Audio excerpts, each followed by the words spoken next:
Naniniwala ba kayo sa himala? Tinatawag natin na mga miracle fruits ay nabibigyan ng name as such kasi may mga benefits siya sa health. Kapag healthy yung body mo sa loob, nakikita rin yan sa skin, nakikita sa panlabas na appearance. Kaya pag ganyan, tinatawag siyang miracle fruit. Walang mambabash. Dahil ayon sa marami, ang miracle fruit na calabash nakakapagpababa raw ng BP at nakapagpapagaling daw ng sakit. Nung nag-start na silang uminom nito ay umayos yung kanilang BP at pag nagpapa-blood chem sila ay okay naman yung resulta. Himala nga ba ito o regalo ng kalikasan para sa ating kalusugan?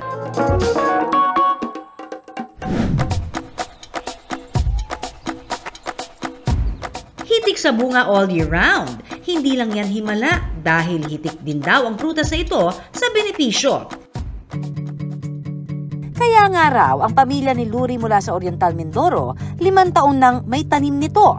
Marami nga daw itong health benefits, nakakagaling sa may mga cancer, maganda daw sa matataas ang cholesterol, sa mga high blood, may mga diabetes. Yung iba may nagsabi na sa mga kidney, ayan, pampalakas din ng immune system. Ang pinaniniwalaang mapaghimalang prutas tinatawag na calabash. Isang prutas na galing sa Bignonia family na kadalasang makikita sa mga tropical countries.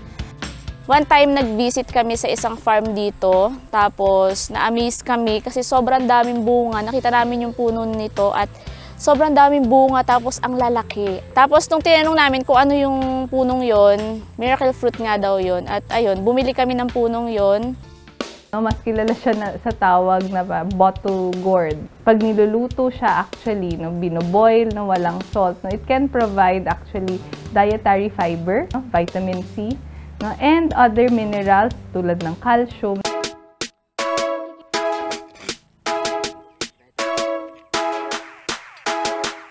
Sina Luri, pinakukuluan at iniinom ang katas nito. So, ang lasa nitong miracle fruit juice ay meron siyang tamis na may pait. Paniwala nga nila Luri, ang calabash ang nagpababa ng blood pressure ng kanyang ama.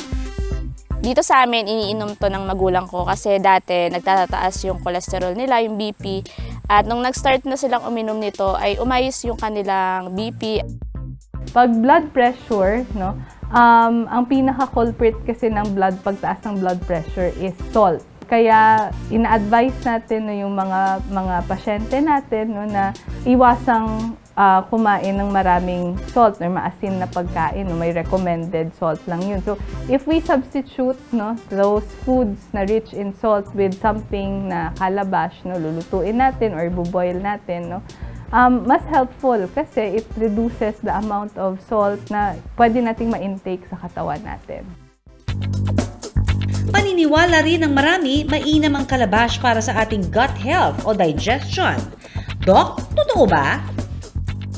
It has dietary fiber, Mas nakakatulong siya. Fiber actually helps in digesting, Mas natutunaw natin yung pagkain natin, so we get the most of kung ano yung kinakain natin. Fruits and vegetables such as calabash, Mas natutunaw natin, mas nakukuha natin yung mga nutrition from our food, kung may fiber.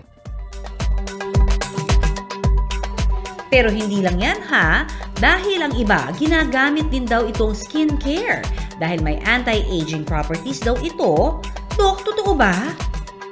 Traces of vitamins that we can see in calabash, vitamin C, some of them are antioxidants. So antioxidants actually help in terms of delaying process of aging, and can actually show, can give us fairer skin.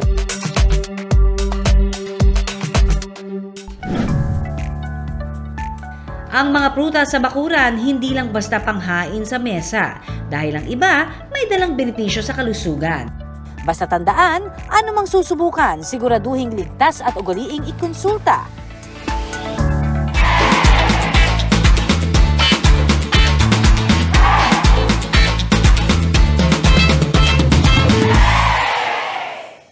Maraming salamat sa pagtutok sa Pinoy MD. Para po sa iba pang kaalaman tungkol sa ating kalusugan, mag-subscribe na sa GMA Public Affairs YouTube channel. And of course, don't forget to hit the bell button for our latest updates.